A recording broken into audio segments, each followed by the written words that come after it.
there we go. Is that the right screen this time? Do we? Yes. We see, perfect, thank you. Okay, so for those of you who don't know me, I am Tanya Hilt, certified professional bookkeeper and founder of Cloud Business Services and Tanya's Bookkeepers Bootcamp.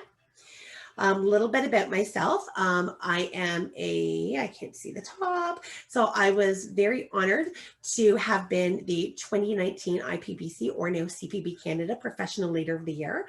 I am director and now treasurer of CPB Canada this year. So if Jeff is out there watching, I'm sorry, Jeff, you get to put up with me this year. But yeah, so then Bookkeepers Bootcamp qualified for IPBC's continuing education credits in 2018. Big feather in our cap. The 2018 Intuit Global Firm of the Future and the 2017 runner-up.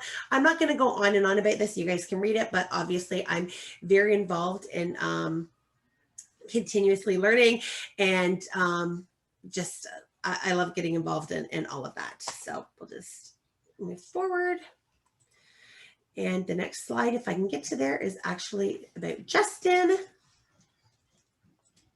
There we are. So there's Justin. He is a ClickUp consultant expert. He worked for ClickUp as a trainer and product manager and senior product expert. He has trained 200,000 plus people via webinars and video. And he now consults and is creating the first properly done ClickUp training course. And you can contact Justin right there. This will all be coming out in the email, so you don't have to worry about any of this. And that is all that we have. So was there anything else that you wanted to add then, Justin, or before we start digging in? I think that's all good. All right. So just to review for everybody, because we've had some more come in, we are going to do this as a, I guess, kind of like an open mic FAQ. So if you have a question, just please put your name in the chat. We are going to go through the chat just in order. And when it is, when I call your name, you can unmute yourself, ask your question, and when your question has been answered, just please mute yourself and we'll move on to the next person. So there is, let me see here. So yes, there will be a recording. If you have to leave, do not worry about it. This whole thing will be recorded and sent out. Hello again, Chantel. I hope almost everybody in here is using ClickUp. I know there's probably some window watchers, which was exactly why we sent those videos out. So hopefully you guys all got the videos. If for some reason you did not get either the 3 videos on the initial sign up email or one that I sent out a couple of days afterwards, please reach out because I can make sure to resend them, or I can even put those in with the email that goes out afterwards. So let's look for questions. If anybody has questions. Now everyone knows where you live. Thanks, Tanya. Did I say something out loud, Chantel? Oh gosh. Anyway, okay. So first question, Sherry Lee, would you like to? Oh, it's just it's, you know, being bookkeepers, we're super anal. So when I'm trying to create recurring transactions, it always says to recur on closed or done. But when I go in, it only gives me the option of finished or closed. So where is the done hiding? Good question. So done. Stumped ya. And I'm not sure if you maybe have, if you want to do a screen share, if you've got a. Yeah. He can figure it out. This is probably best. Yeah. So, okay. So done. So closed is a specific type of status. Each list has to have a closed status. So let's go in here and have a look. So closed is always the last status, and it always has to be green, and it kind of sits down here. You can't drag anything in or out of that closed status group. But what you do have is these done statuses. You can have many done statuses, and you can call them whatever you want. So we can say that we consider in progress to be done for some reason. More likely, you're going to use this as like in a sales process. You might have lost, or one, or sometimes you do a review if you want review tasks that are in review to be considered done for reporting. So when it says recur on done, it just means any status that is considered a done status. Which view are you using? Because yours looks different than mine. Yes, I've gone into the list here, 3 dots, and then edit custom fields. Sorry, edit list statuses. No, your screen looks different than mine. I must have seen the older version, I think. Yeah, so if you go into, typically in the navigation bar, I can't remember where it was exactly in the old layout, there's a cog icon, and then layout, size, and style. I'm using modern. The old one is clean, where it has the spaces in the sidebar. So when you clicked on Hopefully. that, sorry, I just want to clarify, when you clicked on that and that task came up that way, it was actually showing it as 3 different, which mine doesn't show it that way. So when you 3 click there, I usually click from the left-hand side where you have that little to-do in your task. Here. Yeah, so right there. So that's where, and that says review or complete. So maybe I've just somehow deleted mine because I wasn't getting the done. I was trying to determine where that was. I can't be the Right. only person who's stumbled on that. So in this case, the done is indicated by that little check mark. So the review status is a done status because it has that check mark there. But if you go into this cog, what do you guys call it? Gear icon? I call it a cog. You should be able to edit which ones are in done statuses or not. Okay, so we can then create our own custom done status that says, you know, whatever, finish, recur, next month, something like that. Okay, cool. Exactly. Yep. Perfect. Thank you. Okay, Jennifer. Jennifer Soland. Just in case we have multiple Jennifers, if you would like to unmute yourself and ask your question, that would be great. On my video. Oh, there you Hi, go. here There's I your am. video. Hi. Can you hear me? We can hear you. Absolutely. Yep. Okay, good. So we've been playing with this for a while, and we are having an issue with reoccurring tasks and dependencies. So we would like to have, so we have B is dependent on A, C is dependent on B, D is dependent on C, but when we put them in, all A, B, C, and D shows up in our to-do list. We would like them to be, once A is complete, then B is created or shows up. And the other question we have is, if I say that task A has a due date or a start date of the 15th, but it ends up getting moved to the 20th, and then I'm done it, and I have a recurring annually on it, it's going to reoccur on the 20th again, not on the original date put in. Okay, I'll take those questions one at a time. So okay. The first one with dependencies. Dependencies have a very specific functionality. They kind of do one little thing, and that's kind of it. So here, let's say that task A is blocking task B. So therefore, task B is waiting on task A, and task B Great. is blocking task C. So yeah, what it doesn't do is it doesn't force them to hide the ones that aren't doable yet. It just gives you this icon. And there's a few click apps that you can have in place. So if I go into the space settings here and then click apps, I've got turned on the dependency warning. That means if I try and complete task B before task A is complete, it'll give me a warning. I could ignore the warning and go ahead, but it'll give me a warning. The second one is reschedule dependencies. So if I was to push this first task by 1 day, what's going to happen is it's going to push both of these 1 day as well. It'll give me a little notice that it's done so. So that's pretty much the entire functionality of dependencies. What you can do is you can try and be real clever about filtering. So I'm going to try and do this here. So you can go filter where dependency has a waiting on, no, blocking dependency, which kind of works, except that task B technically has one as well because it's blocking task C. But sometimes, yeah, depending on how you got things set up, you can be really clever about making it so that only the first dependency shows up. But it's pretty tricky. What would probably be easier is just to filter based on due dates. So you just go, due date is today or earlier. And that way, if task A and B are both due, even though one's being blocked, they'll still show up, but that might be good information anyway. Okay. Cool.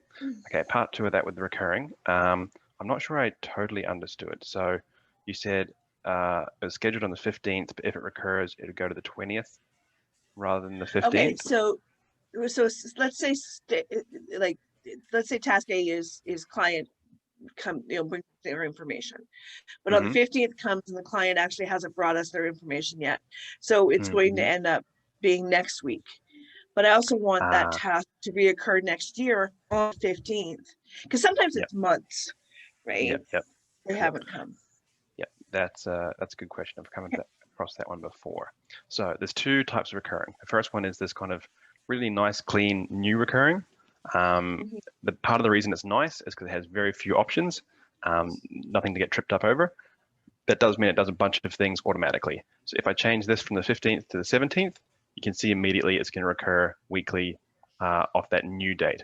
So every time you change it, it's going to change the recurring. Okay. There's not, the way to get around this is using legacy recurring. Be aware legacy recurring is older and it's not as supported anymore. So slowly more and more bugs with it are coming up. I'm very hopeful that ClickUp will kind of consolidate these more soon. So what we can do is use legacy recurring to do this, because then we can lock it to repeat using the original task, not the new one. So the new one is the one you're likely to move around. So in this case, we go, okay, every 1 month, for example, on the date the 15th. Okay. Cool. And then change due date or create new task. Both are actually fine. The key thing with change due date is the task needs to be complete before the recurrent time, or else it will not trigger. Okay, and then complete on whichever status. Set the due date if you want it. Typically, you'll set it to current occurrence, which means it's due immediately as soon as it recurs. Now, what you can do is, and this only works if you've got it as new task. Yeah, so you can say copy everything from this task. So if you're creating a new task, you can choose, do we want to pull it from the newest task or the first task? If you're doing it, just changing the due dates, then obviously it's just the same task that's moving along. So what might be best is go create new task and say from the first task, and just make sure the first task gets put on the right date, and then it'll always recur on its information. So if you move future occurrences around, yeah, it won't matter. Yep. And now it's tempting to use this skip missed events, because then it like disappears out of the way and just appears at the right time. I would suggest not doing that with recurring, with legacy recurring, just because you do want to visually verify it, because there's a possibility that things go wrong with legacy recurring and you don't want to miss any deadlines. So just when you complete it, the next one will pop up immediately, and that's good. So you can kind of see it, make sure it's right. Okay, that's our questions. Awesome. Thank you, Jess. Yeah, no worries. I'm just going to complete this one just to kind of show what that looks like. So I've now got my new task A, and this one doesn't have a due date. Rawr. Yeah, so this is why you want to test it. So likely what's happened there is one of these advanced options. Okay, for some reason it went to don't set due date. Cool. We want set current occurrence. Let's save that again. Okay, so today, sure. Now, with it being today, I'm going to check the next occurrence will be November 15th. So today is the 22nd, so it is recurring off that original 15th. Okay, so if we complete it again, new one is November 15th, complete it again, new one's December 15th. Now if we move that to the 18th and then complete it again, it's January 15th. So it's keeping that original date regardless of how it's moved. Good. Okay. Now, did that keep the dependency, or did that move the? Yeah. Good. Good catch. So no, it did not. The dependency is on that first task, which is interesting. I believe, based on that, that it's unlikely that dependencies are going to copy over, because typically dependencies are from one task to another. So it will be linked to that original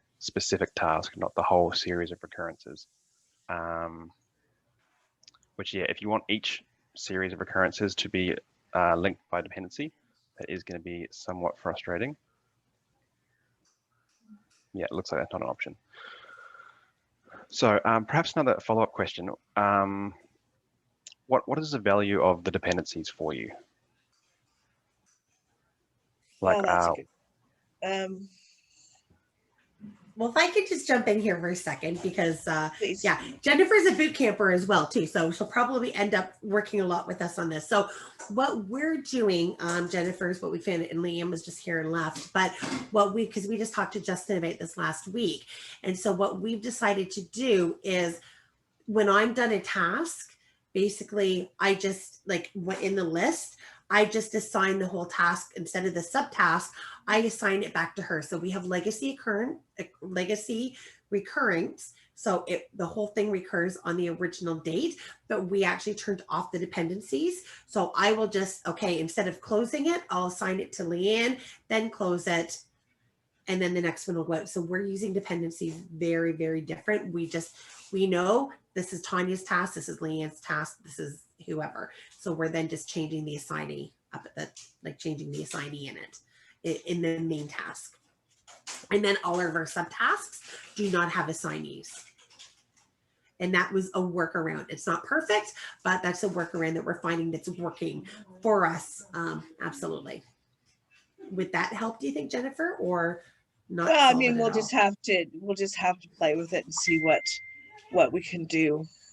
Well, and there's lots of ClickUp seems very proactive, and I mean, Justin, you would know more because you worked with them, but I would think if enough of us request this and they see that it's a problem, it's probably going to pop up on their radar to fix, is what I would assume. Is that right, Justin?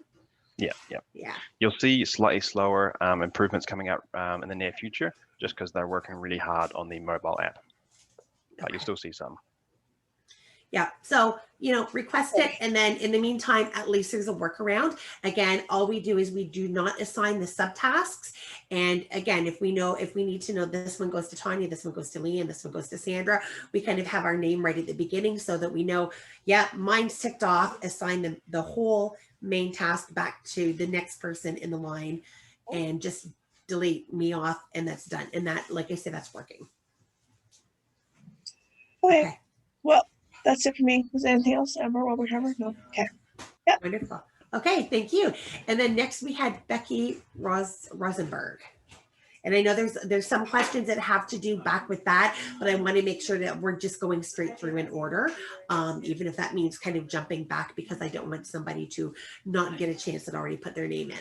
Okay, so Becky, if you want to unmute yourself and you can ask your question. Thank you. So I actually moved over from Asana because I didn't like a lot of the views over there, and I took a class specifically on Asana, which is probably confusing me more than I need to be confused, because they are two very different programs. But I brought over sort of all of the hypothetical templates and the way things are set up, because I did really like the way she specifically had some stuff set up.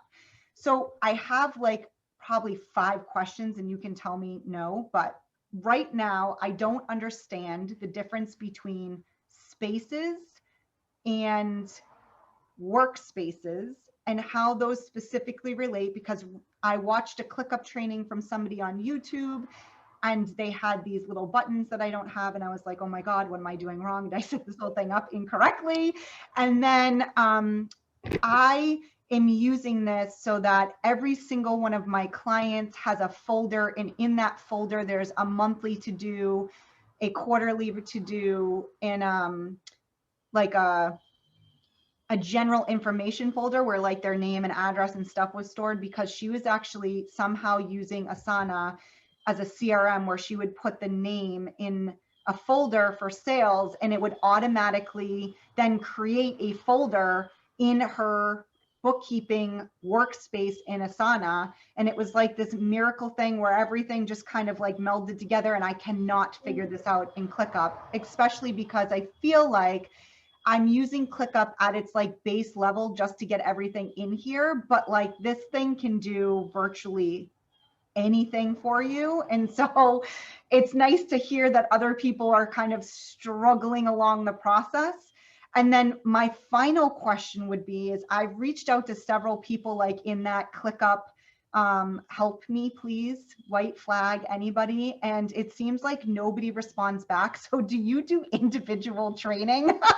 Because sometimes I need the additional hand-holding, like maybe I am wasting my time spinning my wheel over here doing something when somebody who is very clear on this could be like, oh, you're a bookkeeping practice. This is what you should do. If you do this, this, and this, it all works together. And I'm like just missing that one small piece to like make this all like be perfect. Yep, sure thing. Okay, I'll take that first and last one first because they're pretty quick. Okay. So yeah, I do training as part of my kind of current business. Probably you'll get the link to my website either in the email afterwards or whatever. Perfect. In terms of the difference between spaces and workspaces, the easiest way to think about it is your workspace is your whole business. Your spaces are the different parts of your business. So what that looks like in ClickUp is workspaces are here, and they're basically jumping to a completely different business. There's extremely occasional where a business would have 2 workspaces. It's probably because they have more than 500 staff.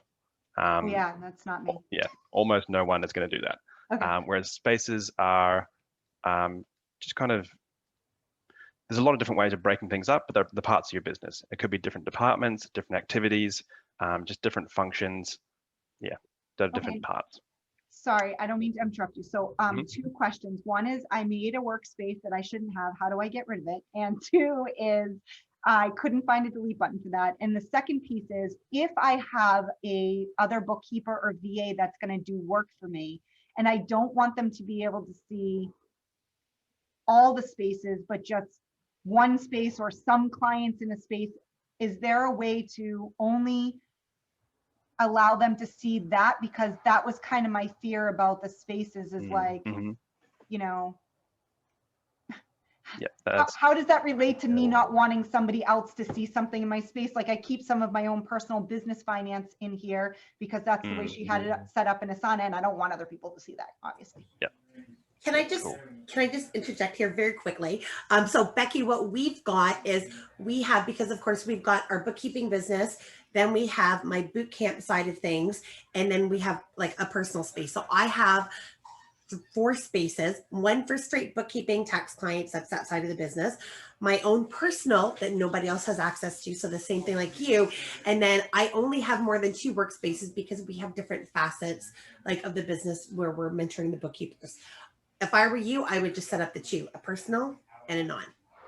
Okay, Like so the full in business. workspaces, so I have a personal workspace and a business workspace, and I am allowed to not allow people to see certain things within a workspace, or can they see everything? If they're a team member of mine, do they get to see all my clients, or can I assign specific clients to them? Yeah, so you can make it specific. So I think Tanya was saying you have different spaces. So like this here, personal, this here, business, not separate workspaces.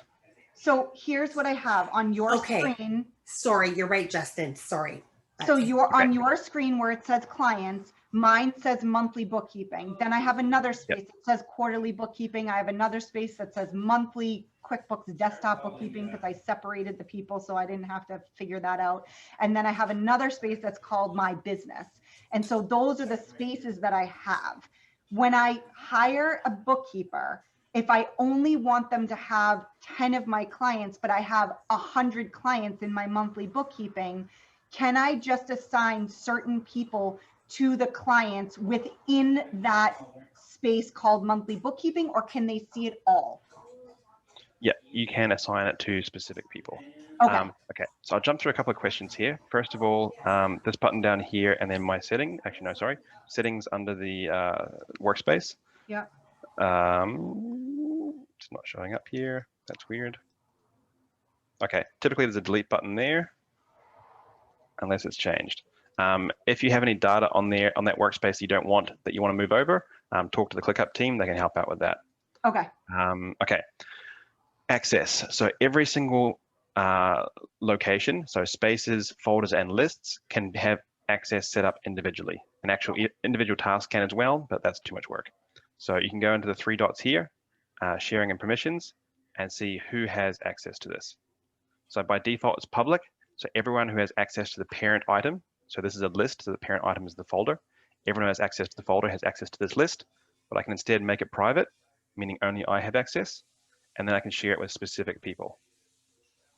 So Okay. there's two ways of going about access. You can make people team members, which means you're paying for them in ClickUp, but they can do everything. And you make kind of everything private and just share each one with who you need to have access to it.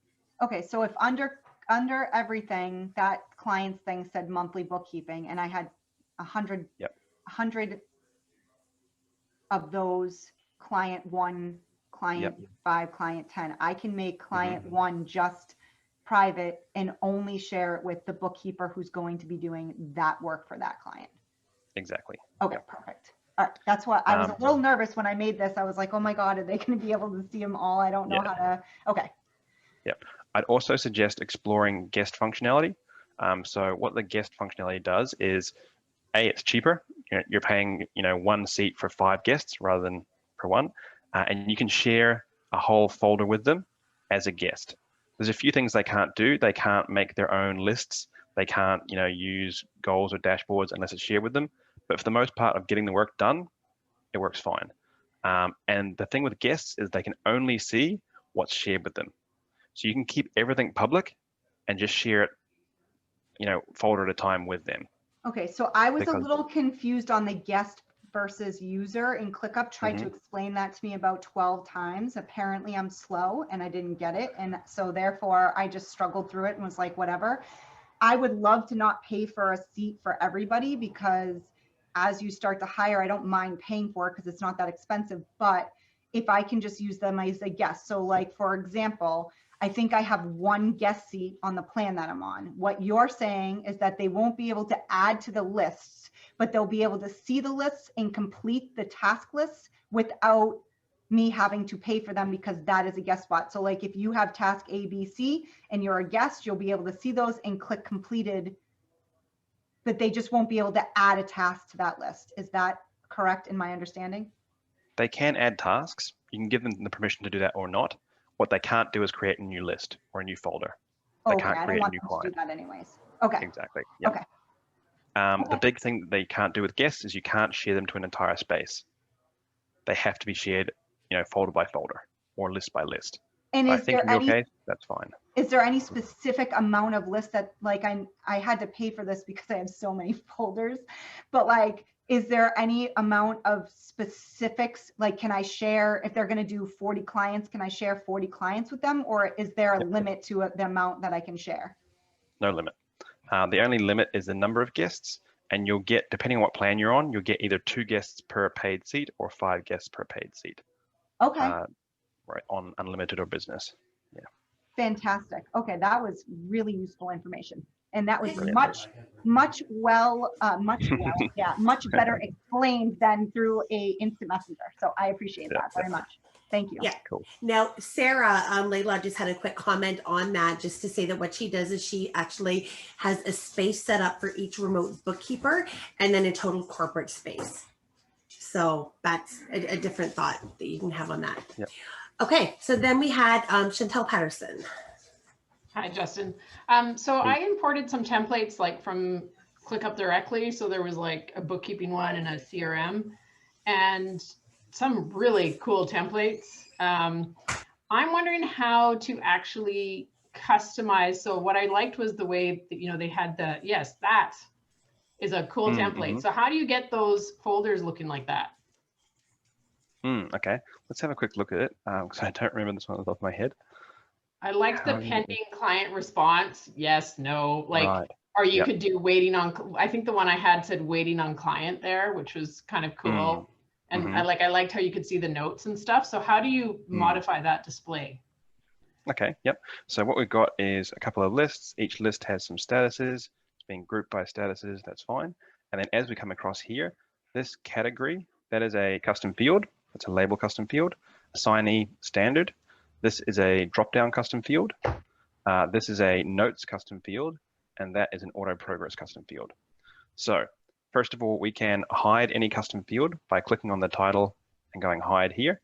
We can show custom fields by clicking on the plus button, And over in this left-hand column is all the fields we have available. So for example, if I hide this category 1, it will show up there. So I can get it back. Now, in terms of adding and deleting custom fields, easiest way is to click on the whichever location you're on, the 3 dots, and then custom fields. And here you can see your existing ones. You can edit them, delete them, hide them from guests, or make them required. And you can go new custom field. So here you can choose from all the different types and make one. So for example, you might want to choose a drop-down custom field. The difference between drop-down and label is that in drop-down custom fields, you can only choose one option, and label custom fields, you can choose multiple, but they're both kind of like select fields. Now waiting for client, that might be good as a status as well, but we'll call it, I'm not even sure what to call this, other than status. I'm going to call it thing for now because nothing's coming to mind. So we'll say, waiting for client, or anything else you want to have in here, documents received. You can give those colors so it ends up looking quite good. And then create. And basically that's now a field on every single task in this location. So if I go to this plus button and pull my thing custom field out, I can now choose those options on each task. That's so pretty.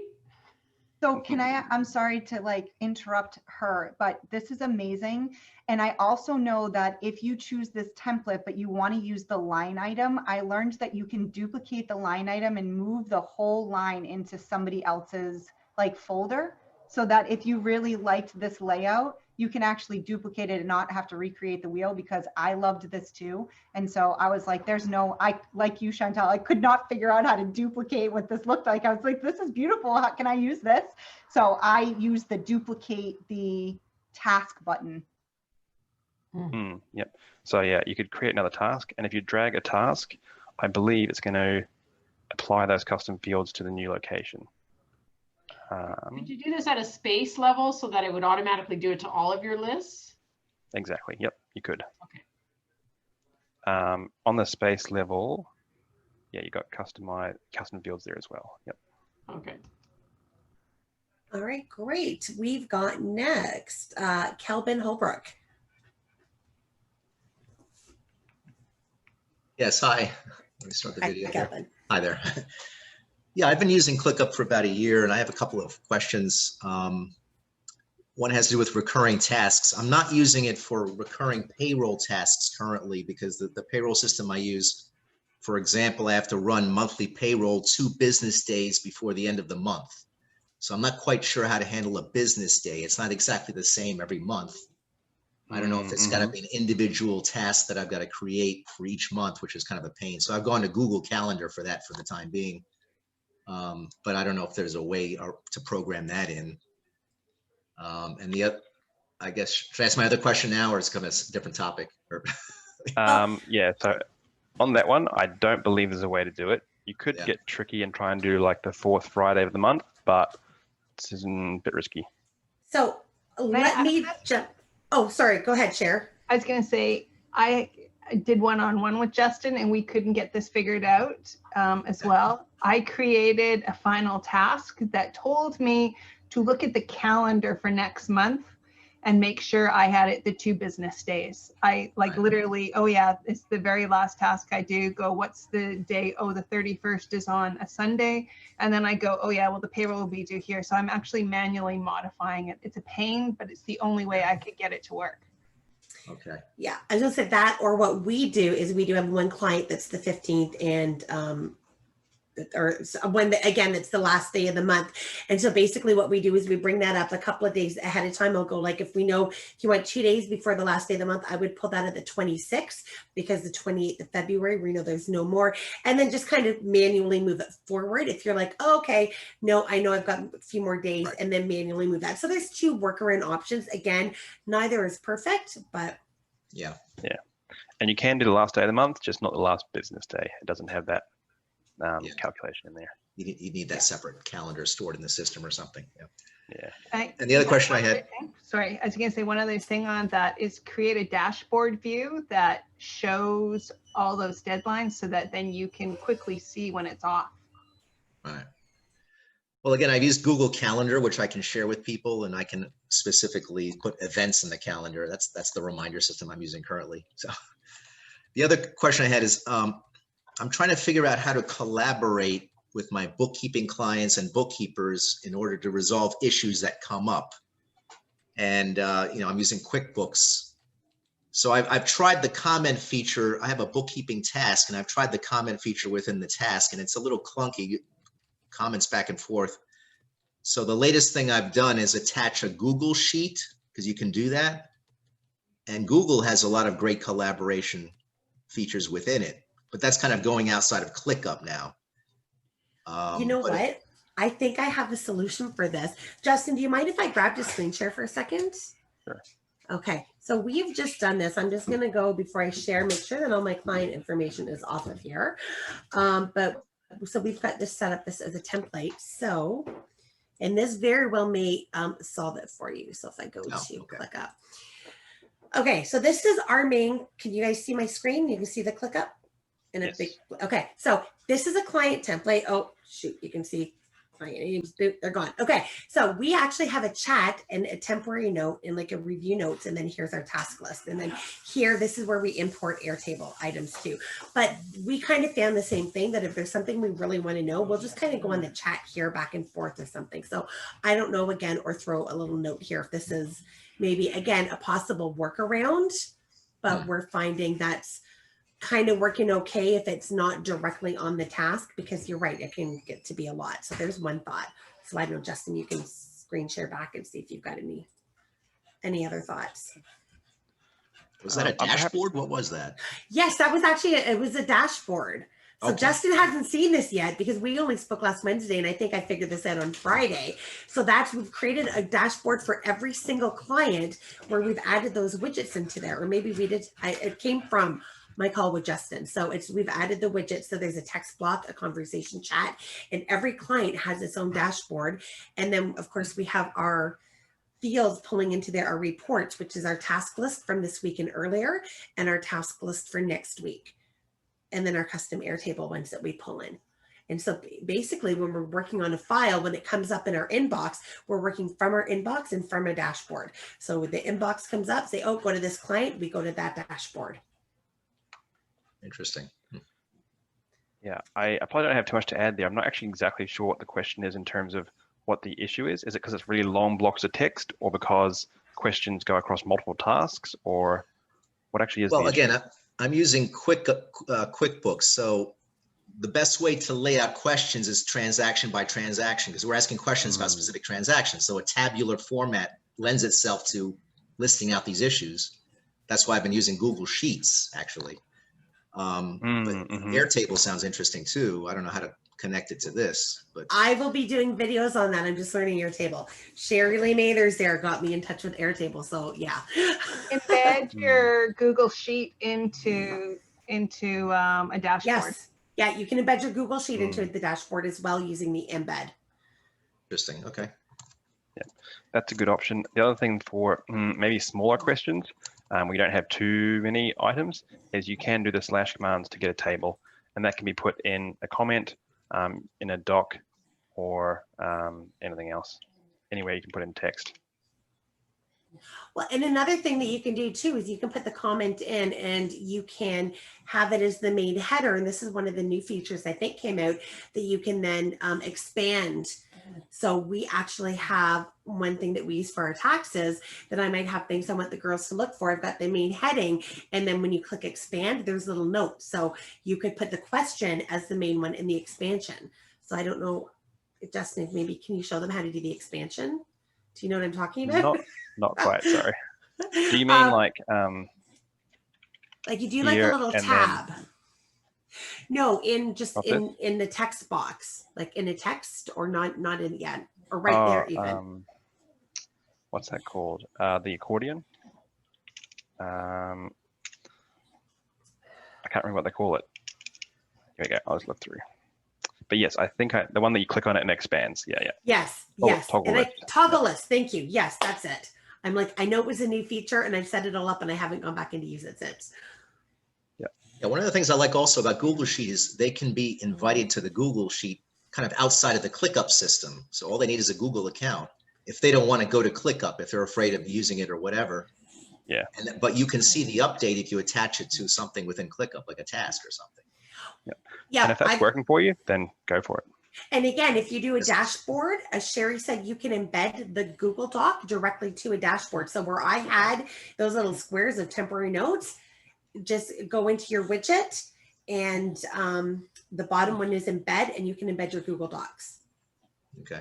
Just grab the share link and you can put it directly in there and they can access it through there. Sarah Layloss Woodruff says they use Smartsheet for the same things. You know, Angie DeWolf says she attaches Google Sheet to the task, but she only shares the sheet with her client.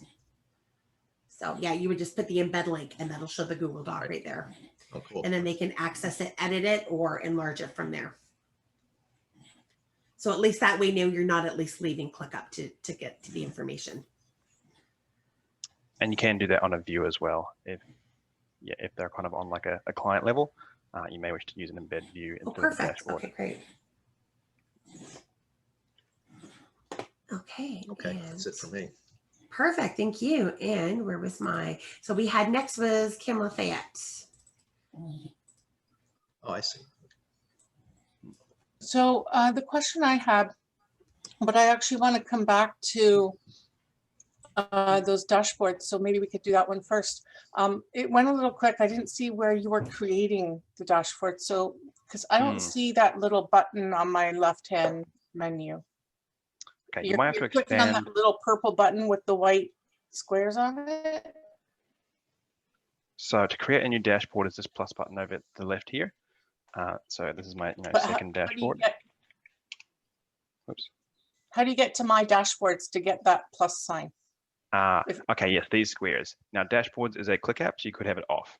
So if you don't have this button here, then what you'll do is go into click apps, down to D, and turn on dashboards.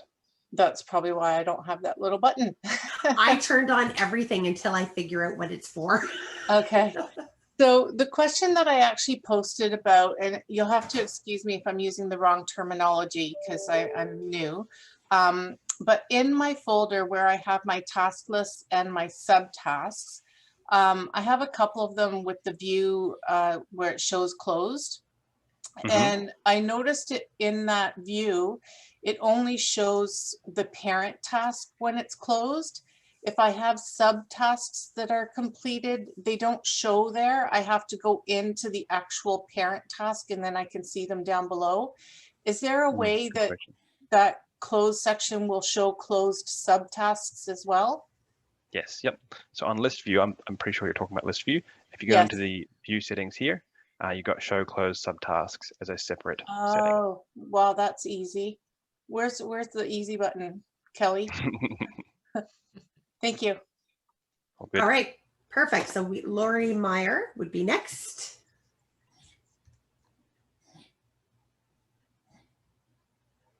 Hello. Hello, Lori. And Lori had two questions. Yeah.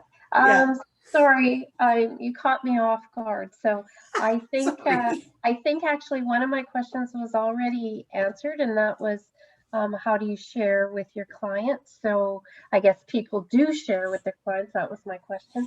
So make them again, and then add something to that. If you don't need your clients to edit tasks, add tasks, mark them closed, add comments, what you can do is share this view publicly, which means the share button up here, and you'll get a link. And it's not quite public because you have to have the link in order to see it. And it's a pretty complex one. But what you get is a really lovely view that's view only, and they don't need to create a ClickUp account. So that might be an option. Okay, all right. And then the other question that I had entered in the chat was, why is ClickUp looking at getting rid of the legacy recurring when it seems to provide so much more functionality? And like normally software goes from simpler to more functionality, not the other way. Yep, good question. Typically ClickUp follows user feedback and complaints and such, and basically the recurring functionality has got a lot of complaints about being too complex, and it was just it's really easy to mess up and get it wrong and have it do the wrong thing. So they basically made the new one to be easier for people because they're trying to make it a better experience. I don't believe the intention is to get rid of the functionality. It's just a question of how do we make it simple while having as much functionality as possible. So my expectation is that the next thing they'll probably add is recur on schedule in addition to done and closed. But basically it's just a matter of adding the features from legacy into the new one in a way that doesn't overcomplicate it. So there may be some loss of features just because like only 1% of people use them and they're crazy complex. But for the most part, the aim is just to make it easy for people. Okay. Now, I'd like to sneak one other question in here. On automations, I was looking at the various triggers that there are, and I noticed they don't have a trigger that is just based on time, like every month or every day do this. Do you know if they're planning on doing anything like that? Not off the top of my head. I would guess that they will eventually because I imagine it's a common request. There's two things when you're thinking about automation and ClickUp. There's ClickUp's internal automation, which is this one.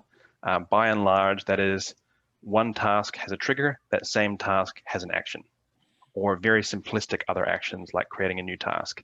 But you can't kind of say, on one task have a trigger and then look up a different task and take an action on that task. So it's typically easiest to think about it as just one task has a trigger and that same task has an action.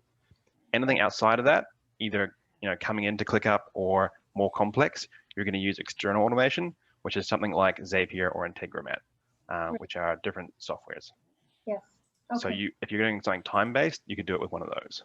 Yes. Okay. Thank you. All right, great. Justin Reed, you are next.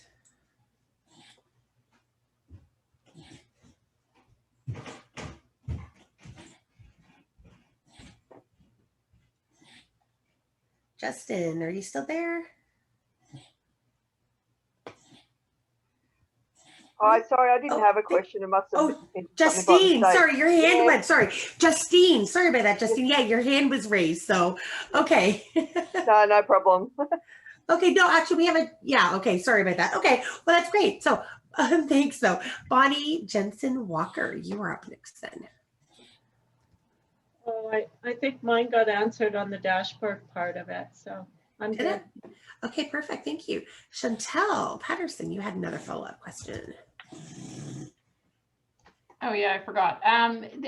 When people are using it as a client space or like inviting clients into the space, I know I did a webinar last week, I guess, with Kelly's group, and you only get 5 guests per user that you have. So, if you have like 30 clients, how are you guys doing that? If you're actively using this as a client portal or client like lists, how does that work? So probably a couple of things I can answer there. First of all, is if you're giving them view-only access as a guest, it's free. You can have as many as you want. Or alternatively, you can use that sharing option to not invite them into ClickUp, but just share it with them, again, view-only. If they're adding comments and changing things, then to the best of my knowledge, there isn't a solution. It's just you have to buy extra seats. Okay.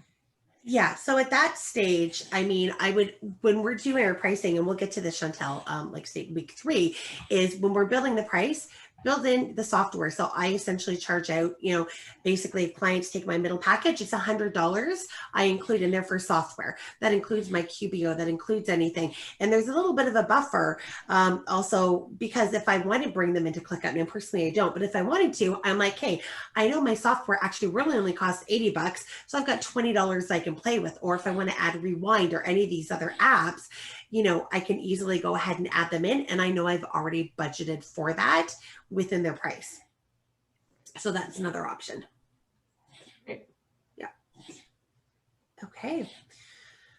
That was all the ones I had from anybody on here. So we still have a couple of minutes.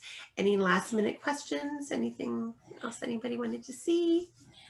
Question, actually, okay. If that's okay. Absolutely, go ahead, Tanya. And I have not been using the product at all, so please, I'm quite ignorant of what its capabilities are. But how would I communicate with my client through here? Or am I still using emails to go back and forth, you know, correspondence back and forth with them? So there's two types of communication. One is just progress. So that's where you could have, you know, a share or a view only thing, and they can look and see, okay, here are the tasks that are done, here are the tasks that are not done. Simple. If you're wanting to have like text messaging, so what that's going to be is comments in tasks. That's going to work if they are added as a guest or have access of some type, so that they can add comments back. So you're probably, and what I suggest is that in ClickUp is good for task-based communication. It is not good for non-task-based communication. So if you're kind of just like talking about your billing or the project as a whole, or which thing you like that's outside of ClickUp, probably via email or whatever other method you have. But if you have about this task and whatever a task represents, it might be a report or something. You're talking about that particular report. You can do that in the comments here. You say hi and then use the @ symbol and say, okay, hi Shane, blah, blah, blah, blah, blah, question, comment, whatever. And they'll get a notification for that. Hopefully they have email set up, so they'll also get an email, because they're probably not in ClickUp every day. Yes. I wouldn't think they would be. So Yeah. it would need to be followed up then with an email saying, I've put something in ClickUp that I need you to look at. Hopefully not. By default, ClickUp's really aggressive about which notifications it has on. It'll send them an email for everything, which may annoy them. But there's a good chance it'll automatically send out an email. They can, of course, turn this off, but it's a manual step they have to take. The client could have that level of control? Yes. They could turn it on. Yep. Oh, okay. Yeah, they'll still get the notification. It'll just be a clip, like they'll 99% of the time they won't know enough about ClickUp to do this. Yes, the 1% who do, they'll still get it, and it'll be an in-app notification, which is just a matter of do they check. I see. So if you're not getting a response in the time you want, send me an email. Okay, thanks. Great, thank you. And then we had Sarah Laidlaw next. Okay. So we have a folder for a client, and all our lists. We've redone this many times, so we've had all the bookkeepers together get together. This isn't working. This is working. It was work. So as an owner, I need to be able to step back and see what everybody's doing. So when I had too many, so we had to look at our work in cycles. So we have weekly, bi-weekly, monthly, quarterly review, payroll returns 1 to 3. The fourth quarter includes W-2s, 1099s. Okay, so I have all these lists, and within the list and weekly, I have, and we always use the Monday date, the week of.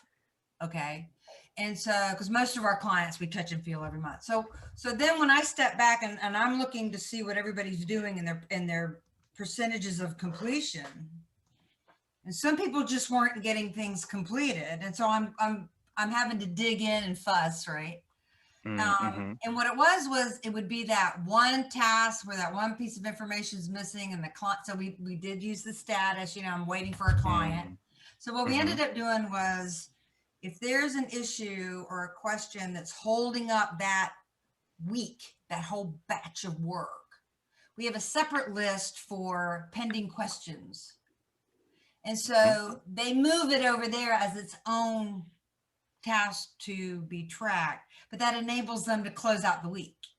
Then it gives me a place to go right to the pending questions and see everything. And then we can say, who are we waiting on? So my idea is, if we're going to share with clients, I don't want them in see where we are necessarily. Don't want them in your business. I don't want them in our business. Okay. Yeah. So, but I would like to share that list with the them. pending questions. And they need to be able to, and I could say, hey, where's the W-9 for so-and-so, or what? I wouldn't even mind sorting that list. Say a client, there may be 2 or 3 contacts at that client that do different things. Might have an executive director or a bookkeeper or a marketing person. Okay, so not having that many guests is a problem. So I've been keeping all this. I'm keeping client facing correspondence in smart sheets for the moment. And I would love to be on one program. So say I just bite the bullet and buy enough seats, that one list for the client, so I can share, am I on the right track that I would share just that list with the clients, and we could set it up that it would send them an email or something if, see, I want to trigger, so with Smart Sheets, I can trigger an email to them instantly, once an hour, once a day, so I'm not spamming them. Yep. That's the other thing I'm sort of worried about is the notifications. If I go into my pending questions list and every question is a task, is there a clean way not, they, you know? Can I jump on that, Sarah? I think I'm thinking a similar question. And my thought, sorry, Justin, was to create a dashboard that is client view only and would have pending tasks. But actually, I had asked a question down saying, is there an automation when we add to a dashboard? If the client has view only, is there an automation that would trigger them? So I think I'm asking the same question, but just adding it as a dashboard with a view only dashboard. But the view only, I mean, I need to be able to correspond with them. I need an answer. I need an attachment. I need, you know. Okay. So because you want them to answer in ClickUp, they need to be a guest. Okay. So they're a guest on one list. They have whatever permissions. Okay. And then maybe what would be nice if I could assign each task to a certain guest too would be. Yeah. Yep. That's definitely possible. With a custom field, or can you? Because I think just the regular assignee field. Assign them. Those are the paid. Those are my employees. Yeah. So the only assignees that will appear are people who have access to that list. So once you give them access, they will appear on that assignee list. Oh. Yeah. Oh, even guests show up over there. Yes, correct. I didn't know that. That's awesome. Okay. The problem you're going to run into is that everyone in ClickUp has access to their own notification settings. So by default, they're going to have emails on. You assign them, they'll get an email about it, which is great. Yeah. There's a small chance they'll turn that off. Again, clients probably aren't going to know enough to do that, but if they're tech savvy, they may go in there and do that. And then you're not sure if they've got an email or not, and if they've checked it or not. What you could do is that you could set up a Zapier integration. So when you add a new question here, it sends an email to them. The downside of that is if they're also getting a notification, now they're getting 2 emails. Yeah, which is frustrating. And because you're not in control of their notifications, it's really hard to go one way or the other. Yeah. Probably I would say just expect the notifications to work. And in the first email to them, just say, hey, make sure to leave on your notifications for this. Yeah, ClickUp has been working on making the notifications simpler. If I'm adding questions, I don't necessarily need them. Or well, yeah, okay, we'll have to play with that. Because there's also a list that I do in Smartsheet of what they're responsible for every month or every week or whatever, and they can have a little checklist. You know. Yep, and that could be another list that would work out pretty well. Inventory, and you know, so okay. We have not used any of the recurring because we're still getting used to ClickUp. Our lists are growing. Every month we put more and more, because I want to be so granular that anybody can just step in and do somebody else's job. So instead of do payroll, I know how to do payroll, but she may not do, who do we contact? So every month we get more and more granular and more detailed.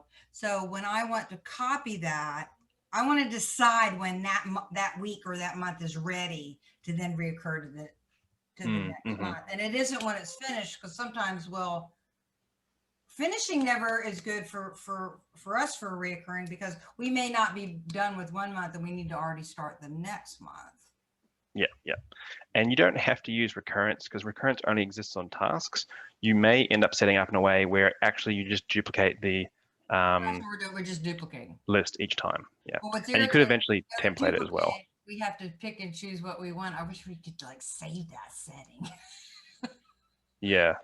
You know what So I mean? if you I don't want you know the old comments. I don't want the attachments. I want the subtasks. I want my checklist, and I want this.